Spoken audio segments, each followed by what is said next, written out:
अस्सलाम वालेकुम।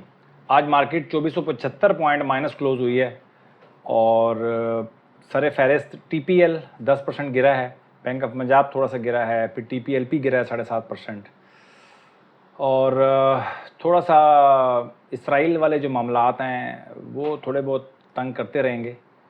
तो खैर कोई इतनी परेशानी वाली बात नहीं है, लेकिन मार्केट ने ज़्यादा थोड़ा सा रिएक्ट कर दिया है।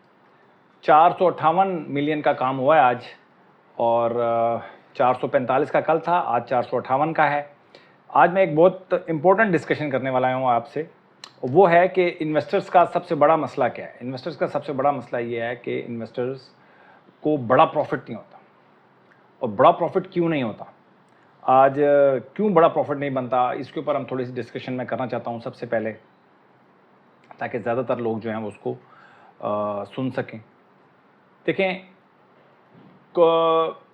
आपको अगर आपने इन्वेस्टिंग सीखनी है स्टॉक मार्केट में, कोई भी आपको सिखा सकता है। मैं पूरी बुक लिख सकता हूँ या बहुत सारी बुक्स लिखी हुई हैं, आप वो पढ़ सकते हैं, बट ये काम नहीं करेंगे। काम करेगा आपका एक्शन। उसको एग्जीक्यूट किसने करना है? वो इन्वेस्टर ने करना है, और वो आसान नहीं है।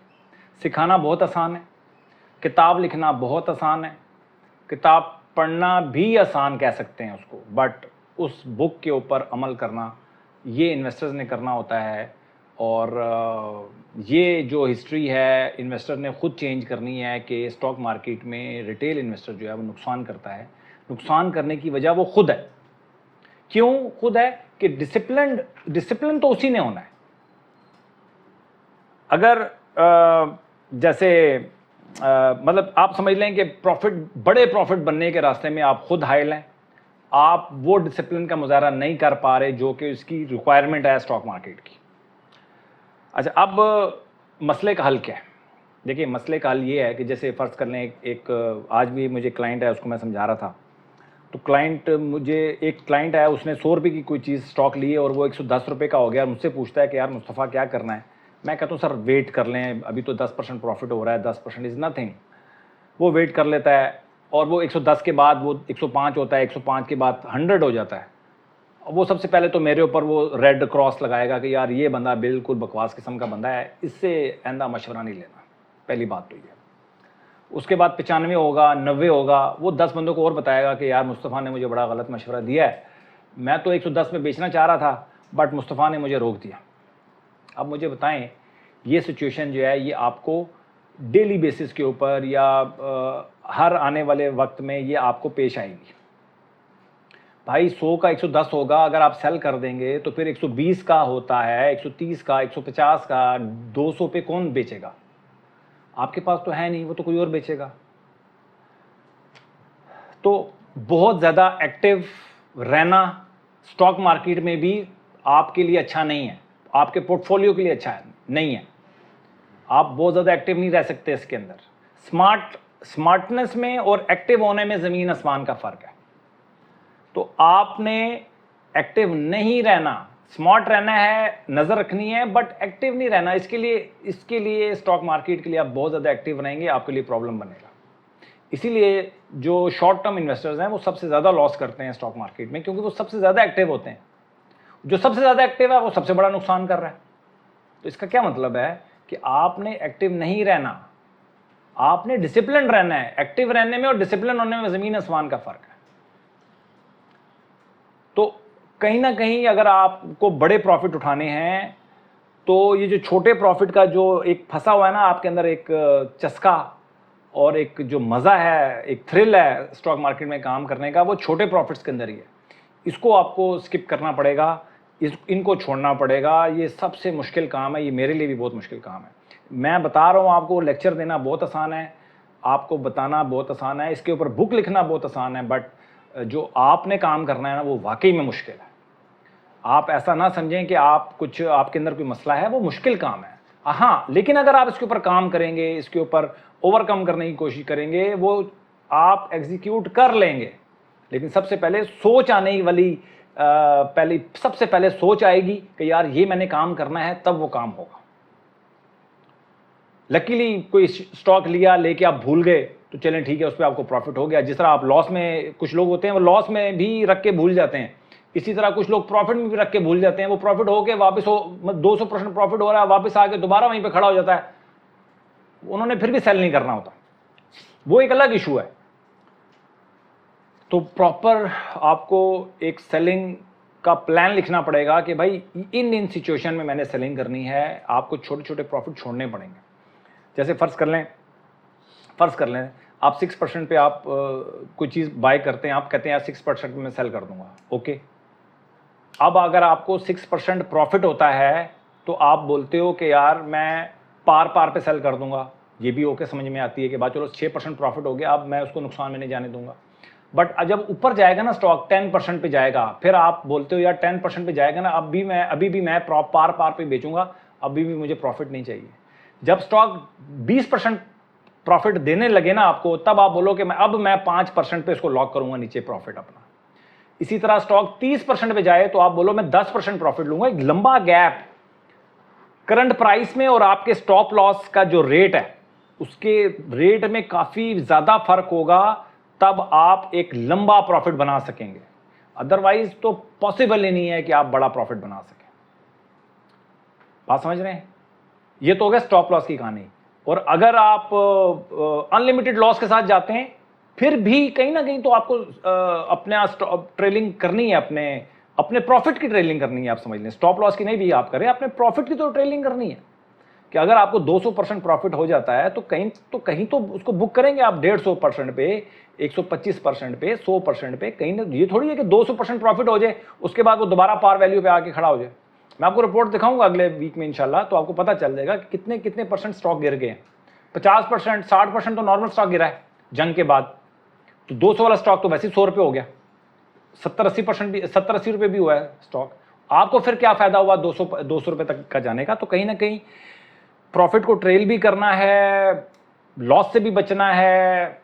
तो ये एक डिसिप्लिन वाली गेम है, और सिर्फ आपने डायरी के ऊपर लिखना है। आप अपनी स्टोरी से सेटिस्फाइड होंगे, जस्ट आपने फिर उसके ऊपर एक्शन करना है।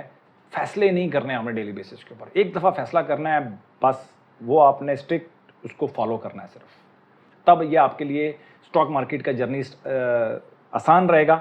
लेकिन अगर आप हर वक्त फैसले के मूड में रहेंगे, हर वक्त खबरों की रोशनी में आप फैसले करते रहेंगे, तो ट्रंप फिर आपको सोने नहीं देगा भाई। ट्रंप तो बयान देता रहता है। इसी तरह जो याहू साहब हैं, इसराइल के जो प्रेसिडेंट हैं, वो वज़ीर आज़म, वो भी आपको सोने नहीं देंगे। तो आपकी डायरी के मुताबिक जब आप काम करेंगे, आपको नींद भी अच्छी आएगी, आपकी इन्वेस्टिंग भी बड़ी अच्छी होगी। ये तो हो गया सर हमारा आज का जो सबसे बड़ा प्रॉब्लम था, वो मैं डिस्कस कर लूँ, उसको मैं गाये बगाए डिस्कस करता रहूँगा। यही सर मैं आपको बता दूं, यही बॉर्डर्स हैं, इसी के करीब करीब रहना है, स्टॉक मार्केट से प्रॉफिट बनाना है। तो यही सबक जो है ना आपके लिए काफ़ी होना चाहिए, किसी के लिए भी काफ़ी होना चाहिए, मेरे लिए भी ये काफ़ी होना चाहिए। अच्छा जी, अब ये रिपोर्ट पे आ जाते हैं जी। अब सिर्फ कैटेगरी ए और ए प्लस में सिर्फ एक दिन के फ़र्क से 12 स्टॉक्स रह गए। 75 थे, फिर 52 हुए, और कल थे जी आपके पास 42, आज 12 रह गए। मैंने आपको कहा था 2-3 दिनों में ये रिपोर्ट नॉर्मल हो जाएगी। ये रिपोर्ट नॉर्मल हो गई है। बहुत ज़्यादा मैंने आपको बोला ना, एक्साइटेड होना खबरों की जद में रह के वो बहुत मुश्किल। मैंने आपको बोला था कि अब मार्केट किसी भी पॉजिटिव न्यूज़ को लिफ्ट नहीं करवाएगी, सिर्फ नेगेटिव न्यूज़ को लिफ्ट करवाएगी। सुबह थोड़ी सी हल्की सी नेगेटिव न्यूज़ आई है, मार्केट जो है लेट गई है। ठीक है, तो अब जो स्टॉक्स हैं ए और बी जो कैटेगरी में स्टॉक्स हैं आपके सामने आ रहे होंगे, इनको आपने देखना है। इनके अंदर आपने लॉन्ग टर्म इन्वेस्टमेंट अगर करनी है तब भी, और अगर आपने शॉर्ट टर्म इन्वेस्टमेंट करनी है तब भी। टीपीएलटी को हम डिस्कस कर लेते हैं आज थोड़ा सा। टीपीएल तो आज बहुत गिरा है। टीपीएलटी में क्या हुआ है जी? आज टीपीएलटी में आज आवरली टाइम फ्रेम पे हमारी बाइंग ट्रिगर हुई है। ठीक है, टीपीएलटी बहुत ख़तरनाक स्टॉक है। अगर आप इसमें काम करना चाहते हैं, स्ट्रिक्ट आपको स्टॉप लॉस लेना पड़ेगा, इसके बगैर आप काम नहीं करेंगे। आज 66.54 इसकी आरएसआई क्लोज हुई है। 24.94 से ऊपर अगर जाता है तब आपने बाइंग करनी है। 24.13 पे क्लोज हुआ है, 24.94 से ऊपर अगर गया तब आपने बाइंग करनी है इसमें, अगर आपकी ये वॉच लिस्ट में मौजूद है टीपीएलटी तब। अदरवाइज टीपीएल जो इसके साथ साथ चल रहा था, वो तो तकरीबन 4 घंटे मुसलसल गिरा है आज, और इसकी RSI क्लोज हुई है 40.56। तो हाई लगा है इसका आज हाई लगा है 17.93 रुपये, कल हाई लगा था 18 रुपये, आज 15.72 क्लोज हुआ है। तो ये थोड़ा सा इसके अंदर करेक्शन काफ़ी ज़्यादा आई है। इसके अलावा हब पावर को मैं डिस्कस कर लेता हूँ। हब पावर आपकी, मैं समझता हूँ पोर्टफोलियो में होना चाहिए, और क्योंकि जिस तरह इसने अपने आप को चेंज किया है, जिस तरह इसने अपने आप को डाइवर्सिफाई किया है, ये कंपनीज के लिए बहुत अच्छा होता है कि वो अपना वक्त देखते हुए, टेक्नोलॉजी को देखते हुए अपनी बिज़नेस को थोड़ा थोड़ा बेहतर करते हैं या उसकी टेक्नोलॉजी बेहतर करते हैं। तो हब पावर जो है वो इसकी बाइंग ट्रिगर हुई थी 15 तारीख को 230 रुपये 90 पैसे में, और ये गया है 238 रुपये 75 पैसे में, क्लोज हुआ है 231 रुपये 30 पैसे। लॉन्ग टर्म के लिए आपके पास हब पावर मेरे हिसाब से होना चाहिए, लाजमी होना चाहिए आपके पास, ठीक है। इसको हम मैनेज कर सकते हैं, कोई ऐसा प्रॉब्लम नहीं है। पावर सीमेंट जो है वो भी अच्छा जा रहा है, और पावर सीमेंट की जो 12 जून को इसकी बाइंग ट्रिगर हुई थी 21 रुपये 84 पैसे में, आज 23 रुपये 11 पैसे है, और ये गया है था 24 रुपये 26 पैसे तक। तो अगर तो पावर सीमेंट आपकी वॉच लिस्ट में था, तभी आप अलर्ट कैंडल को पकड़ते हुए आप बाइंग कर सकते हैं ना। वैसे तो किसी को इल्हाम तो नहीं हुआ, या कोई हर वक्त स्क्रीनर लगा के तो नहीं रखेगा ना कि यार पावर सीमेंट का जब, मतलब वही बात वही है कि आपकी वॉच लिस्ट में होगा तो आप डेली बेसिस के ऊपर देखेंगे, तो 12 जून को आपको पता चल जाएगा कि यार इसकी RSI 60 से ऊपर क्लोज हो गई है, 45 की मूविंग एवरेज से ऊपर है, 200 की मूविंग एवरेज से ऊपर है। नेक्स्ट डे आपने बाइंग करनी है, और अगले दिन बाइंग हुई थी 21 रुपये 84 पैसे, ओपन ही 22 रुपये 50 पैसे हुआ था, ओपन ही 22 रुपये 50 पैसे हुआ। तो 22 रुपये 50 पैसे के हिसाब से भी अगर अभी देख लें तो 23 रुपये 11 पैसे है, कोई ज़्यादा ऊपर गया नहीं है ये। तो फिलहाल आज के लिए इतना ही था जी, और आपको अभी मार्केट जो है वो अपनी फाउंडेशन बना रही है, आप अभी अपनी फाउंडेशन बना लें। आज के बाद जो भी सफ़र होता है वो ऊपर की तरफ होता है या नीचे की तरफ होता है, दोनों सूरतों में आपने प्लान ए और प्लान बी दोनों को कवर करते हुए चलना है। आपके लिए ये समझ लें कि ये दोनों, आप अगर प्लान ए आपका एग्जीक्यूट होगा तो वो किस तरीके से करना है, अगर प्लान बी यानी कि मार्केट नीचे की तरफ जाएगी तब आपने कैसे इससे बचना है, और नीचे कैसे आपने एवरेजेस करनी है, वो सारा प्लान आपके पास होना चाहिए। अपना बहुत ख्याल रखें, अपनी इन्वेस्टमेंट का ख्याल रखें। वीडियो को अगर आपको पसंद आई है वीडियो तो लाइक कीजिएगा आप, और लाइक करने से क्या होता है, इस वीडियो की रीच बढ़ती है, व्यूज़ बढ़ते हैं तो थोड़ा सा हौसला बनता है कि यार लोग जो है वो पसंद कर रहे हैं, और मैं सही कंटेंट बना रहा हूँ, ये भी बड़ा ज़रूरी है, ठीक है। और कई दफ़ा ऐसा होता है कि सही कंटेंट बनाने से ज़्यादा अप्रिसिएशन नहीं मिलती, तो लगता है ऐसा है कि यार शायद कंटेंट ठीक नहीं बन रहा।